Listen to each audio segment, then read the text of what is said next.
ओम शांति। आज 6 दिसंबर 2021 की साकार मुरली। आज बाबा ने कहा, मीठे बच्चे, दान में दी हुई चीज कभी भी वापस नहीं लेना। वापस लेंगे तो आशीर्वाद के बदले श्राप मिल जाएगा। प्रश्न, कौन सा निश्चय पक्का हो जाए तो किसी भी विरोध का सामना कर सकते हैं? उत्तर, अगर निश्चय हो जाए कि हमको भगवान मिला है, उसे याद कर हमें विकर्म विनाश करने हैं, विश्व की बादशाही लेनी है, तो सब ऑपोजिशन खत्म हो जाएंगे, सामना करने की शक्ति आ जाएगी। निश्चय की कमी है तो मूंझ जाते हैं, फिर ज्ञान को छोड़ भक्ति में लग जाते हैं। गीत है, तुम्हें पाके हमने जहान पा लिया है। ओम शांति। यह गीत कौन सुनते हैं? बच्चे सुनते हैं, वही अर्थ को भी समझते हैं। प्रजा भी जो सुनती है वो भी विश्व का मालिक बनती है। जैसे भारतवासी सब कहते हैं हमारा भारत, वैसे वहां भी यथा राजा रानी तथा प्रजा सब समझते हैं विश्व के मालिक है। जैसे यूरोपवासी आए तो वो भी कहते थे हम हिंदुस्तान के मालिक हैं। उस समय फिर हिंदुस्तानी नहीं कहेंगे कि हम हिंदुस्तान के मालिक हैं। वो गुलाम थे, राजाई सारी उन्हों के हाथ में थी। फिर हमारा राज्य भाग्य रावण ने छीना। अभी हमको अपना राज्य चाहिए, यह पराया राज्य है। गाया भी जाता है दूर देश के रहने वाले, अब तुम अपना राज्य ले रहे हो। तुम कोई के लिए लड़ते नहीं हो, अपने लिए ही तुम सब कुछ करते हो। वह सेना लड़ती है अपने प्रेसिडेंट व प्राइम मिनिस्टर के लिए। बड़े आदमी तो वो बनते हैं ना, उनको नशा अच्छा रहता है, फिर भी अभी कहते हैं ना भारत हमारा है। परंतु भारतवासियों को यह पता नहीं है कि यह कोई हमारा राज्य नहीं है, यह रावण का राज्य है जिसमें हम रह रहे हैं। राम राज्य में ऐसे नहीं कहेंगे कि यह पराया है। अभी भारत पर रावण का पूरा राज्य है। राम का राज्य था, देवताओं का राज्य था, अभी नहीं है। तुम जानते हो 5000 वर्ष के बाद हम राज्य ले रहे हैं। किससे? परमात्मा बाप से। राम अक्षर कहने से लोग मूंझते हैं, इसलिए बेहद का बाप कहना ठीक है। बाप अक्षर बहुत मीठा है, बाप ही वर्षा याद दिलाते हैं। एक बाप के सिवाय और सब कुछ भूल जाना है। हम आत्माएं बाप से वर्षा ले रही है। बाप आकर तुमको आत्माभिमानी बनाते हैं। हम आत्मा हैं। आत्मा कितनी छोटी महीन है, उसमें 84 जन्मों का पाठ भरा हुआ है। ये मोटी बुद्धि वाले मनुष्य नहीं जानते हैं, न समझा सकते हैं। बाबा से वर्षा ले रहे हैं, कितना सहज है, परंतु माया भुला देती है। इसलिए बच्चों को मेहनत करनी पड़ती है। इसमें कोई हथियार बारूद की बात नहीं, न कोई ड्रिल आदि सीखनी है, न कोई शास्त्र आदि उठाना है। सिर्फ बाबा को याद करना है। बाप जो सुनाते हैं वो धारण करना है। हम अपना राज्य भाग्य ले रहे हैं। जिसे नाटक में एक्टर पार्ट बजाकर फिर कपड़े बदली कर अपने घर जाते हैं, वैसे तुम्हारी बुद्धि में भी है कि अब नाटक पूरा होने वाला है, अब अशरीरी बनकर घर जाना है। हम हर 5000 वर्ष के बाद पार्ट बजाते हैं। आधा कल्प राज्य करते, आधा कल्प गुलाम बन जाते। बच्चों को कोई जास्ती तकलीफ नहीं देते हैं। बुद्धि में सिर्फ याद रहनी चाहिए। पुरुषार्थ कर जितना हो सके यह भूलना नहीं चाहिए। अब नाटक पूरा होता है, बाकी थोड़ा समय है, हमको जाना है।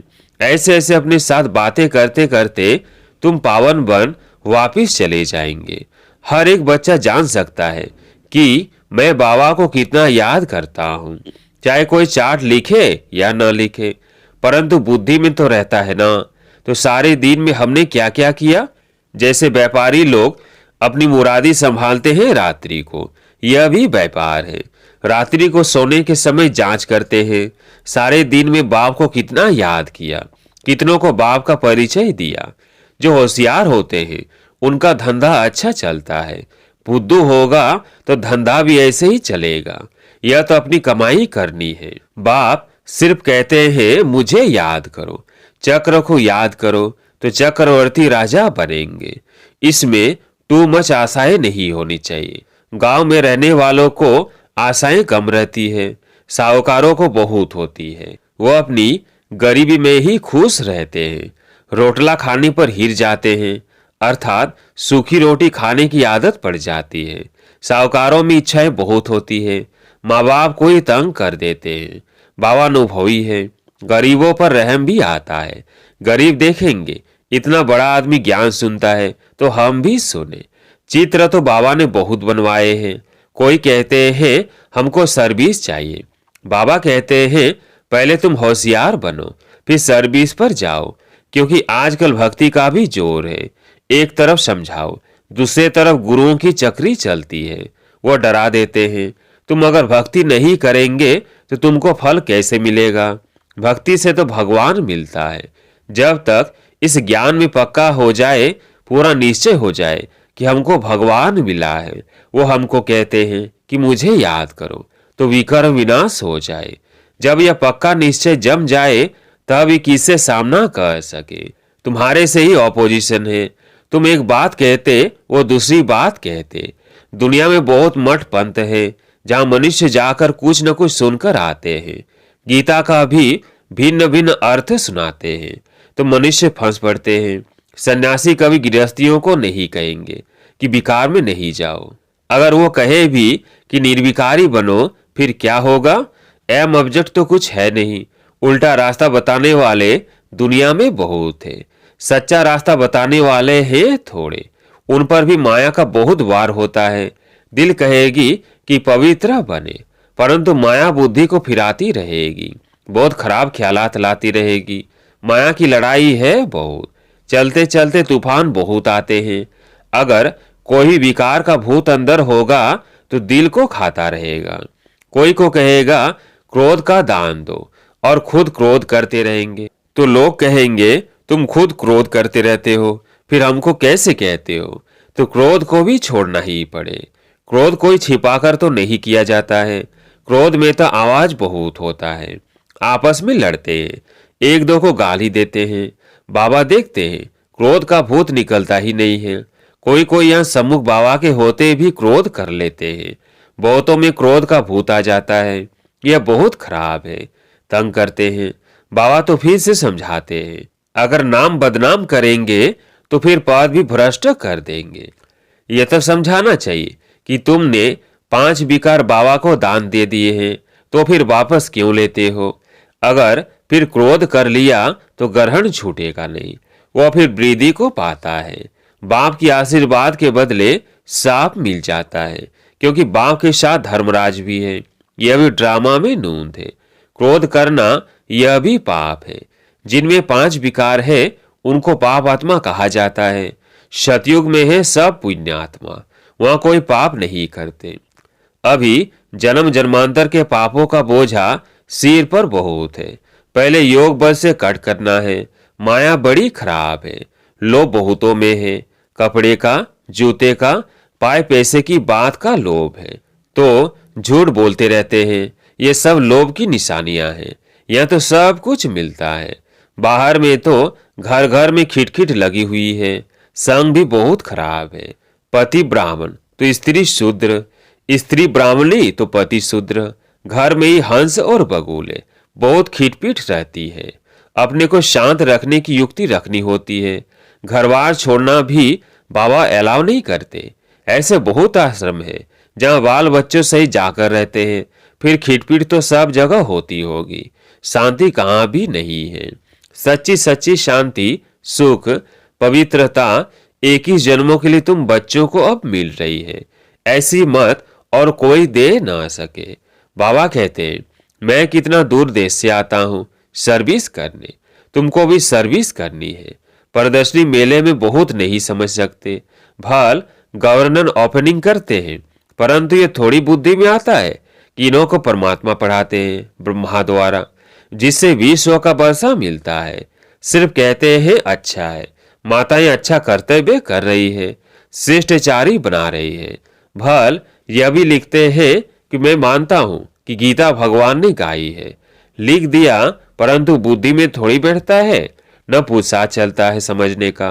तुम्हारी बुद्धि में है कि शिव बाबा ब्रह्मा द्वारा कहते हैं कि मुझे याद करो, तो तुम यह लक्ष्मी नारायण बनेंगे। यह पैगाम सबको सुनाना है। तुम पैगंबर के बच्चे हो और जो भी आते हैं वो धर्म स्थापक है। तुम सबको ये मैसेज सुनाओ कि बाबा स्वर्ग नई दुनिया की स्थापना कर रहे हैं। बाबा कहते हैं अगर तुम मुझे याद करेंगे और पवित्र रहेंगे तो तुम भी स्वर्ग के मालिक बन जाएंगे। घड़ी घड़ी यह ख्यालात चलने चाहिए। कच्ची अवस्था होने के कारण धंधे धोरी में जाते हैं तो सब कुछ भूल जाता है। फिर जो कुछ महावाक्य सुनते हैं वो ही व्यर्थ नहीं जाते हैं। एक एक रतन कम नहीं है। एक रतन भी स्वर्ग का मालिक बना सकता है। गाते भी है भारत हमारा बहुत ऊंच देश है। तुम जानते हो हमारा भारत जो स्वर्ग था वो अब नरक बना है। अब फिर बाबा कहते हैं मामेकम याद करो तो विकर विनाश होंगे।